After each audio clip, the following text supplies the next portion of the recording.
오늘 본문은 시편 2편 1절로 12절입니다. 제목은 그리스도를 환영하라. 그리스도를 환영하라는 제목으로 하나님 말씀 증거하겠습니다. 여기 이 시편은 누가 기록했는지 나와 있지 않지만 보통 다윗 왕이 기록했다고 사람들이 말을 합니다. 특별히 이 시편 2편은 메시아에 대해서 말씀을 하고 있습니다. 그래서 이 시편을 메시아시다 이렇게 말을 하지요. 메시아라고 하는 것은 오늘 본문에도 나와 있습니다만은 그 기름 부음을 받은 자다. 그래서 구약 시대에 기름 부음 받은 자, 그것을 메시아라고 합니다. 근데 신약 성경에는 그 메시아라는 말이 그리스도라고 하는 것입니다. 그래서 그리스도가 구약 성경의 메시아와 똑같이 기름 부음을 받은 자다, 그런 뜻이에요. 그러면 왜 예수님께서 그리스도 메시아로서 구세주가 되시는가? 구약의 시대에 의하면은 그 선지자, 제사장, 왕, 이 세 가지 직분이 올리브 기름을 부음받아가지고 직분을 세웠습니다. 그래서 우리 예수님이 이 세 가지 직분을 가지고 오신 거예요. 선지자로서 하나님과 하나님의 말씀을 다 알려주시고 전해주시고, 또 예수님은 왕으로서 죄를 이기고 마귀를 이기고 사망을 이기고 만왕의 왕 만주의 주로서 우주의 왕이 되시는 것입니다. 그리고 우리 예수님은 대제사장으로서 주님 자신의 죄 없고 정결한 그 피를 가지고 하나님 앞에 나아가서 우리를 위해서 속죄 제사를 드려주셨습니다. 그러므로 우리 예수님은 대제사장으로서, 그래서 예수님은 선지자, 제사장, 왕으로서 예수님은 메시아 그리스도가 되는 것입니다. 그래서 오늘 본문에 메시아에 대해서 그리스도, 기름 부음 받은 자에 대해서 예언하고 있습니다. 1절 말씀에 어찌하여 이방 나라들이 분노하며 민족들이 헛된 일을 꾸미는가? 세상의 군왕들이 나서며 관원들이 서로 꾀하여 여호와와 그의 기름 부음 받은 자를 대적하며. 여기 시편 기자는 탄식하면서 또 어찌하여 안타까운 마음으로 이방 나라들이 분노하고 민족들이 헛된 일을 꾸미는데, 그건 한마디로 말하면 2절에 있는 것처럼 여호와와 그의 기름 부음 받은 예수 그리스도를 대적하고 있다는 것입니다. 우리 기독교 역사상, 인류 역사상 기독교만큼 그렇게 핍박을 받은 종교가 없습니다. 아벨 때부터 해가지고 가인이 아벨을 죽이고, 그리고 노아 시대에도 얼마나 많은 사람들이 죄악으로 걸어가면서 노아 그 8 식구 복음을 전할 때에 조롱하고 비난하고 핍박하고, 아브라함과 이삭과 야곱 때, 그리고 이스라엘 백성들이 애굽에서 종살이하고 그 다음에 가나안 땅을 향하여 갈 때에도 아말렉과 미디안과 이런 대적들이 많고, 가나안 땅에 들어가서도 블레셋 사람들, 또 암몬과 모압과 이런 이방 나라들이 조그만 이 이스라엘 나라를 계속 대적하고 핍박하고 박해하고 말살하려고 했던 것입니다. 우리 예수님도 마찬가지. 여기 지금 이 본문 1절 2절을 사도행전 4장 25절 27절에 베드로가 인용하고 있습니다. 베드로가 산헤드린 공회 앞에서 담대하게 복음을 전했습니다. 산헤드린 공회에는 얼마 전에 예수님을 십자가에 못 박도록 재판한 그런 유대의 최고 종교 재판소입니다. 예수님이 신문받을 때에 베드로가 죽을까 봐 두려워서 베드로가 예수님을 향하여 3번이나 예수님을 모른다고 부인했었습니다. 근데 그 후에 베드로가 통곡하고 회개하고, 그 다음에 오순절 성령 강림하고 성령 충만하여 그 유대 종교가들 산헤드린 공회 앞에서 그 종교가들이 예수님을 전하지 말라 그랬을 때에 너희 말 듣는 것이 하나님 말씀 듣는 것보다 옳은가 판단하라. 우리는 보고 들은 것을 말하지 않을 수 없노라 하면서 담대하게 죽으면 죽으리라. 그렇게 베드로가 외치면서 이 말씀을 인용했습니다. 그래서 빌라도가 예수님을 십자가에 못 박도록, 헤롯이 또 고소하고, 사내들은 공의에서 고소하고, 대제사장 가야바와 안나스 이런 사람들이 예수님을 고소하고, 군중들이 또 군중 심리로 예수님을 못 박아라 못 박아라. 그래서 그 관원들과 이런 사람들이 힘을 합해서 예수님을 죽이려고 했고 죽여버린 거야. 얼마나 기독교를, 예수님을 핍박하고 기름 부음 받은 예수님을.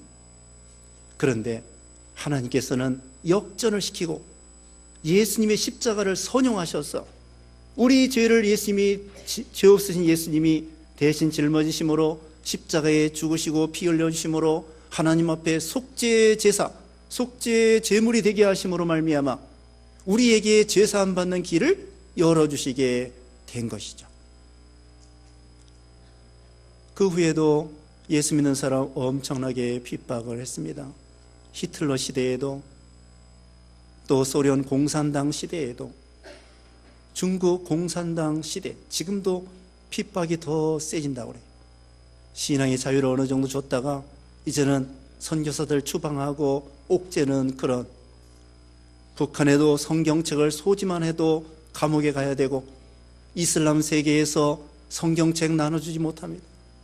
다 추방당하고 감옥에 가고, 선교사들이 몰래 직업을 가졌다고 하면서 선교하는 거예요. 이와 같이 이 기독교 역사상 기독교가 이 세상의 어떤 종교와 어떤 단체보다도 엄청나게 핍박을 받는 거예요. 근데 이걸 당연하게 생각해야 됩니다. 예수님께서 마태복음 5장의 8가지 복에 대해서 말씀할 때에도 8번째가 의를 위해서 핍박을 받는 자가 복이 있나니 천국이 저희 것임이라. 나를 인하여 너희를 욕하고 핍박하고 그럴 때에 오히려 기뻐하라고 했습니다. 하늘에서 상이 큼이라. 앞서간 선지자들이 이런 고난을 당했다는 거예요. 빌립보 1장 28절 말씀에, 빌립보 1장 28절에 무슨 일에든지 대적하는 자들 때문에 두려워하지 아니하는 이 일을 듣고자 함이라. 이것이 그들에게는 멸망의 증거요 너희에게는 구원의 증거니 이는 하나님께로부터 난 것이라. 대적하는 자가 있을 때에 지금 빌립보 1장 28절에 두려워하지 말라는 것입니다. 왜? 최후에는 교회가 이기고 복음이 승리하고 우리 예수님이 승리하시기 때문에. 요한계시록에 보면 말세의 교회들이 많은 핍박을 당할 것을 예언하고 있습니다. 그러나 최후에는 교회가 승리하고 예수님이 승리한다는 거예요. 오히려 우리 하나님은 여기 4절 말씀에 보면은 4절에 하늘에 계신 이가 웃으시며 주께서 그들을 비웃으시리로다. 하나님이 가소롭게 생각하는 것입니다. 마치 이것은 개미들이 수천 마리 아니라 수천만 마리가 부르도자 앞에서, 부르도자가 길을 만들기 위해서 부릉 하는데 개미들이 자기 집 무너진다고 막 버티는 것 같아요. 그게 가능합니까? 태양을 멈추겠다고 하는 것과 마찬가지. 계란을 가지고 바위를 치는 것과 같아요. 하나님을 대적하는 것은 계란을 가지고 바위를 치는 것과 같고, 태양을 멈추려고 하는 것과 같고, 개미들이 부르도자 앞에서 벌벌 대적하는 것과 같아요. 사도 바울이 사울이었을 때에, 유대교에 있을 때에 기독교를 엄청나게 핍박했습니다. 다메섹 도상의 대제사장의 공문을 가지고 예수 믿는 사람을 잡아주려고 다메섹으로 가는데 도중에 예수님이 나타나서 사울아 사울아 내가 어찌하여 나를 핍박하느냐, 내가 가시체를 뒷발질하기가 내게 고생이구나.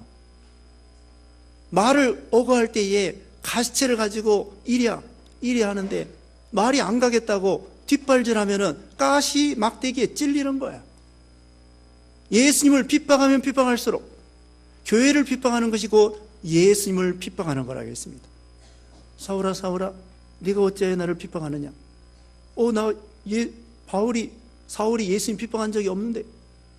교회는 예수님의 몸이기 때문에 예수님께서 내가 나를 핍박하느냐 그렇게 말씀한 거고, 나중에 바울이 회개한 다음에 나는 과거에 포행자요 핍박자요 회망자였으나 하나님의 긍휼과 오래 참음으로 내가 사도가 되었습니다. 디모데전서 1장에 그렇게 말씀을 하고 있어요.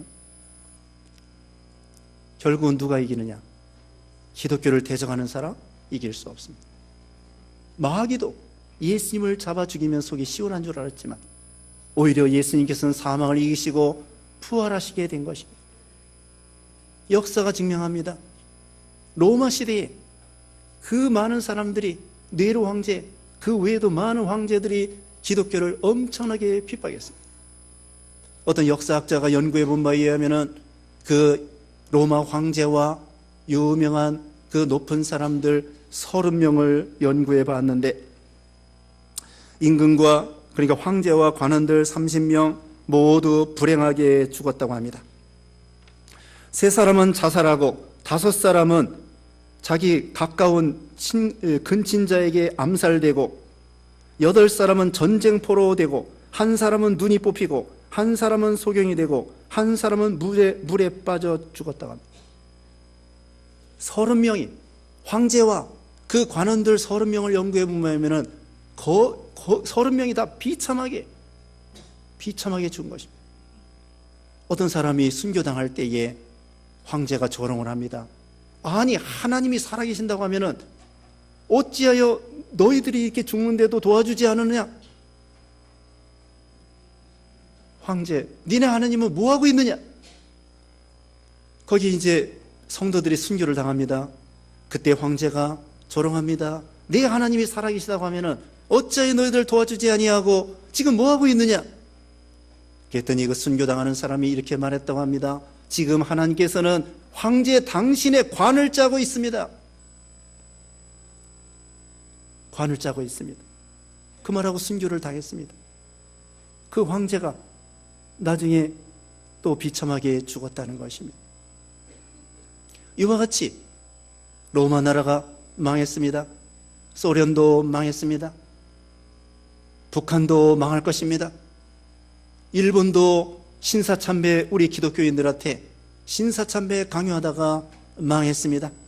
어떤 국가나 큰 세력을 가지고 큰 단체, 큰 세력, 국가의 권세, 군중의 권세, 종교적인 권세, 가문의 권세, 남편의 권세, 사장의 권세 남용하면 안 됩니다.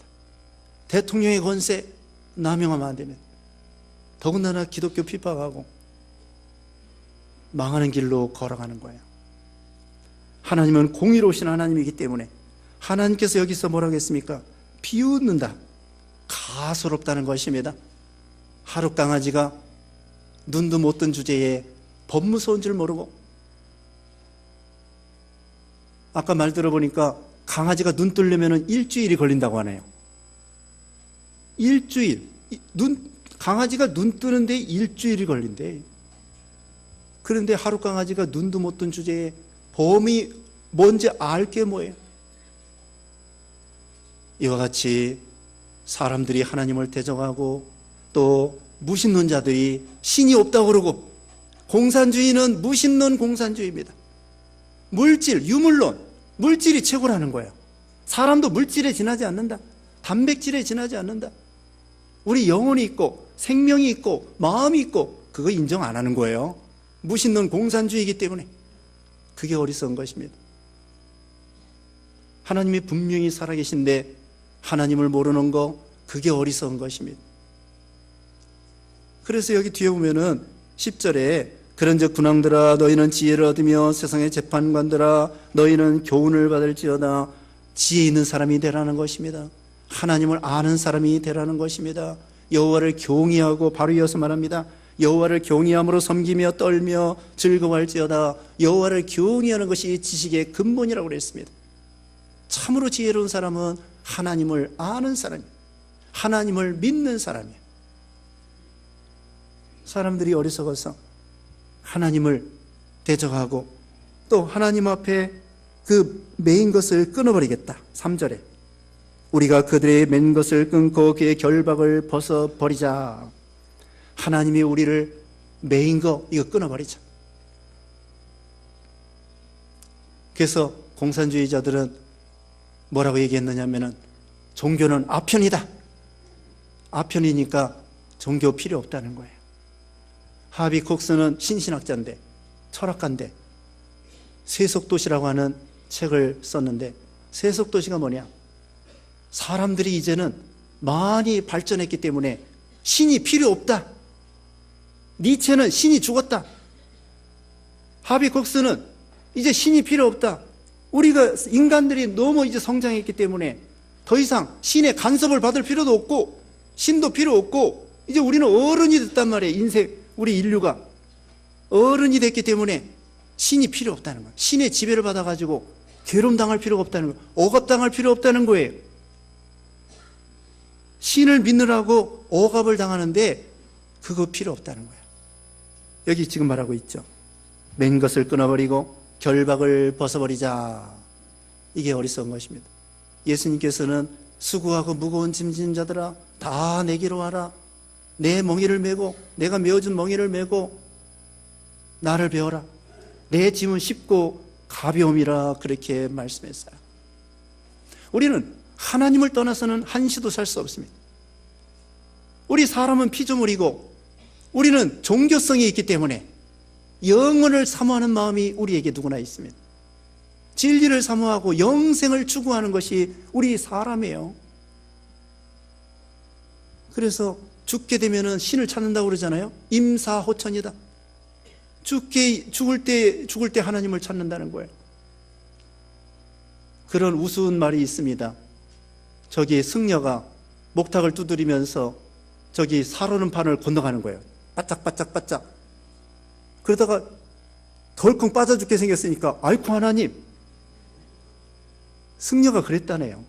목탁을 두드리면서 나무함이 탑을 뭐 어쩌고 하다가 두드리다가 죽게 생겼으니까 아이쿠 하나님. 그런 얘기도 있습니다. 죽게 되면 하나님을 찾는다는 거. 하나님이 없다고 하는 것이 어리석은 거고 하나님의 맨 것을 끊어버리는 거. 탕자가요 아버지를 떠나면 자유가 아닙니다. 죄악에 빠지고 아버지 품 안에 있을 때 목자가 양들이 목자 안에 우리 안에 있을 때 그게 행복이에요. 양들이 우리를 떠나보세요. 목자를 떠나보세요. 이리들이 잡아먹습니다. 그게 불안하고 그건 자유가 아니에요. 물고기가 물 안에 있어야 자유고 사람은 물 밖에 있어야 자유고 양은 우리 안에 목자 안에 있을 때에 그때 자유가 있고 평안이 있고 행복과 생명이 있는 거예요. 우리가 양으로서 하나님 안에 있어야지 하나님을 떠나고 하나님의 메우신 멍에 꺾어버리면 안 됩니다. 나무 멍에 꺾어버리면 새 멍에가 온다고 했습니다. 하나님이 메워주실 때에 잘 메고 나가면은 하나님께서 메워 실력이 자라나게 하고 능력이 자라나게 하고 도와주시고 예수님이 우리에게 맡겨주신 것은 쉽고 가볍다는 거예요. 우리가 예수님 앞에 죄의 짐을 다 내려놓으면 주님께서 죄 다 담당해 주시고 씻어 주시고 그 다음에 우리에게는 말씀을 주시면서 말씀을 순종해라. 그게 멍이에요. 말씀을 순종하는 것이 그게 자유고 행복입니다. 죄를 지면은 죄의 종노릇이 되는 거예요.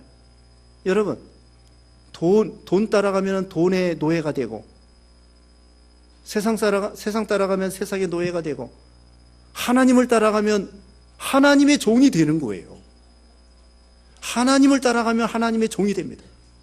거기에 행복이 있고 생명이 있고 자유가 있고 하나님 안에 다 있습니다. 그러니까 하나님의 맨 것을 끊어버리자. 자유다. 독립이다. 우리는 국가적으로 독립하는 거 좋아요. 그러나 하나님 앞에 독립하는 거 그거 안 됩니다. 포도나무 가지가 포도나무에 끊어지면 죽는 거예요. 나를 떠나서는 너희가 아무것도 할 수 없느니라.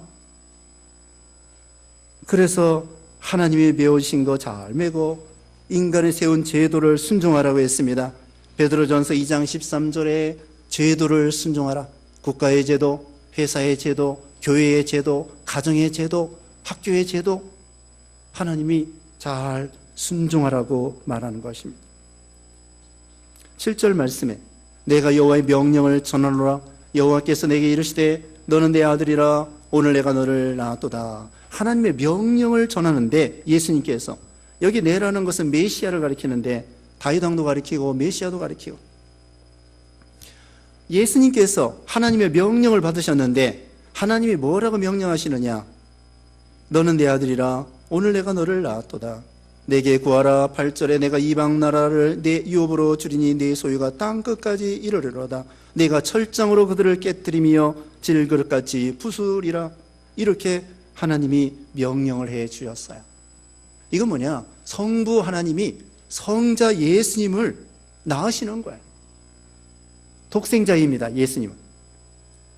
그래서 그 요한복음 1장 14절에 우리 예수님께서는 독생자의 영광이요 말씀이 육신이 되어 우리 가운데 거하심에 우리가 그 영광을 보니 독생자의 영광이요 은혜와 진리가 충만하더라.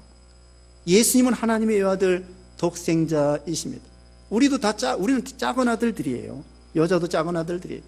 남자나 여자나 다 아들인데 우리 예수님은 하나님의 외아들 독생자, 독생성자가 되셔서 우리 성부 하나님이 성자 예수님을 계속 낳는 거예요. 시작도 없고 끝도 없고 영원토록 항상 낳으시면서 항상 완료이면서 항상 영원하게 우리 예수님은 성부로부터 나오시는 거예요.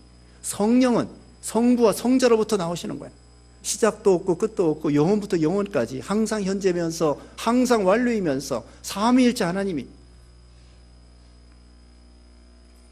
왜 이 말씀을 해주셨습니까?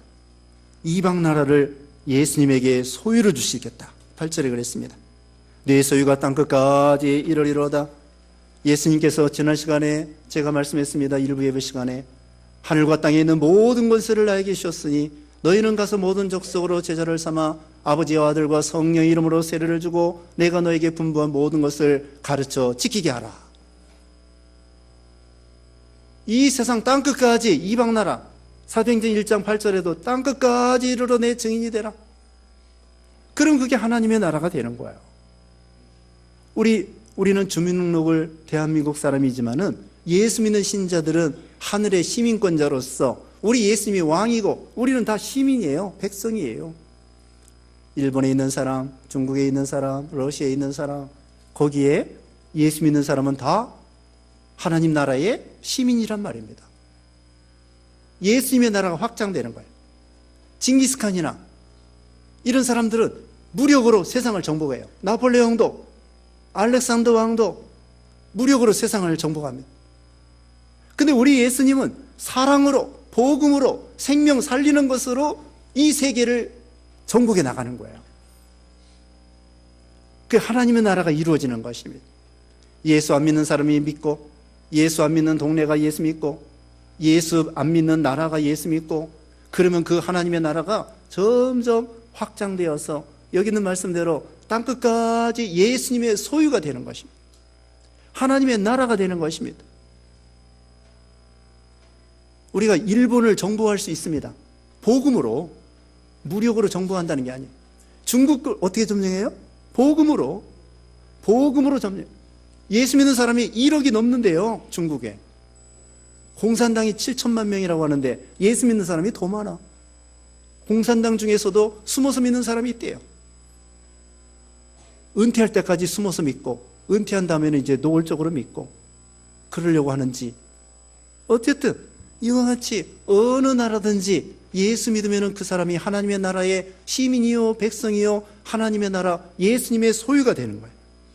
이방 나라가 내 유업이 되고 내 소유가 땅끝까지 이르리로다. 그리고 9절에는 내가 철장으로 그들을 깨뜨리며 질그릇같이 부수리라. 우리 예수님이 심판자로서 죄악된 세상을 심판하신다는 거예요. 이 말씀대로 계시록 2장 26절에 이기는 자와 끝까지 내 일을 지키는 그에게는 만국을 다스리는 권세를 주리니 또 요한계시록 19장 15절에 예수님께서 철장으로 질그릇 깨뜨리듯이 이 죄악된 세상을 하나님이 다 심판합니다. 여기 앞에 관원들이 군왕들이 국가의 세력을 가지고 기독교를 엄청나게 핍박해도 결국 우리 예수님께서 철장으로 다스리는 것처럼 죄악된 세상을 심판하신다는 거예요. 이 세상은 아무것도 아닙니다. 다니엘 2장에 보면은 우상이 쫙 있는데 그 우상에 뜨인 돌이 나타나 가지고는 이 우상을 깨부시니까 우상은 다 가루가 되고 그 뜨인 돌이 온 천하에 가득하다고 했습니다. 이 우상은 뭘 가리키느냐? 세상 제국, 큰 국가를 가리켜요. 바벨론 제국, 메데 페르시아 제국, 헬라 제국, 로마 제국, 그걸 뜨인 돌 되는 예수님께서 박살을 내가지고 하나님의 나라를 온 지구상에 세운다는 것을 예언하는 것이죠. 질그릇 깨뜨리듯이. 그러니까 우리는 어떻게 해야 되겠습니까? 이제 예수님을 믿는 겁니다. 10절에 그런즉 군왕들아 너희는 지혜를 얻으며 세상의 재판관들아 너희는 교훈을 받을지어다. 하나님이 분명히 계신데 믿지 못하고 어리석은 사람들이 되지 말고 하나님을 경외하여, 그게 지혜입니다. 예수님을 믿는 것이 지혜고 예수님을 아는 것이 영생입니다. 그래서 요한복음 17장 3절에 예수님을 아는 것이 영생이라고 했습니다. 마태복음 17장 5절에 이는 내 사랑하는 아들이요 내 기뻐하는 자라 너희는 그의 말을 들으라. 누구 말을 들으라고요? 예수님의 말을 들어라. 그게 지혜고 그게 구원이고 영생이. 천하인간의 구원 얻을 만한 이름, 예수 이름 없다고 하는데, 예수 이름 외에는 없다고 하는데, 예수 이름으로 구원받는데, 그래서 여기 하나님을 아는 사람이 되어라, 예수님을 믿는 사람이 되어라. 그리고 11절에 여호와를 경외함으로 섬기고 떨며 즐거워할지어다. 하나님을 경외하는 거, 하나님을 섬기는 거, 이런 지혜로운 자가 되라는 것입니다. 여호와를 경외하는 것이 지식의 근본이라고 말했습니다. 하나님을 섬기고 떨며 즐거워할지어다. 또 떨면서 즐거워하래요. 떨면서 즐거워할 수 있을까요? 할 수 있습니다.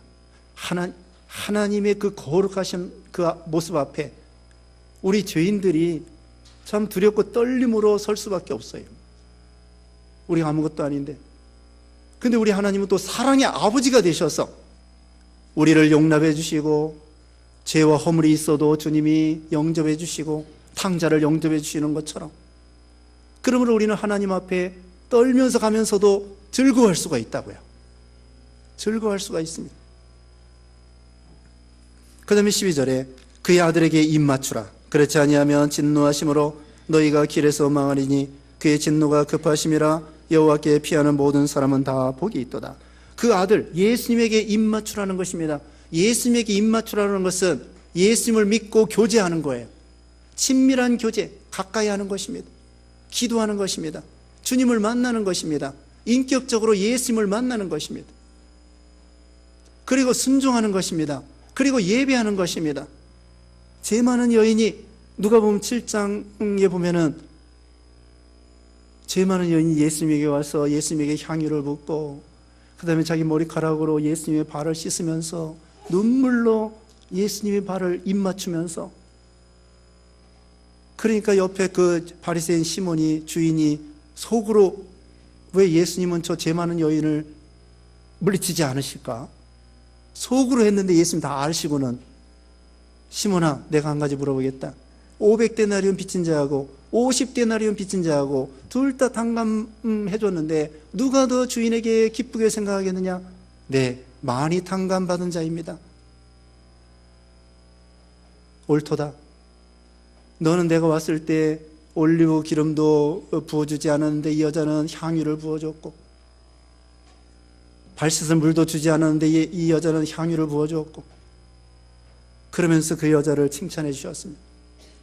예수님에게 입맞추고 예수님에게 굴복하고 예수님을 사랑하고 예수님을 가까이 하고 예수님을 경외하고 예수님을 섬기고 친밀한 교제, 이것이 바로 입 맞추는 것입니다. 여호와께 피하는 모든 사람은 다 복이 있도다.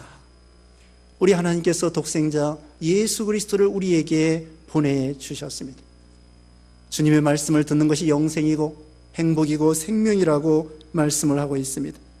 그러므로 우리는 예수님의 교훈, 성경 말씀, 설교 말씀 잘 듣고 하나님을 경외하고 섬기는 것, 이게 복입니다. 그 반대로 처음에 말씀한 것처럼 하나님을 대적하고 교회를 핍박하고 예수 믿는 사람들 비난하고, 이거 하나님 앞에 벌받을 일입니다. 그러므로 우리는 교회를 사랑하고 하나님 말씀을 순종하고, 그리고 대적하는 자가 있더라도 아까 말씀한 것처럼 두려워하지 말고 하나님께 다 맡기고 우리가 해야 될 일 하는 것입니다.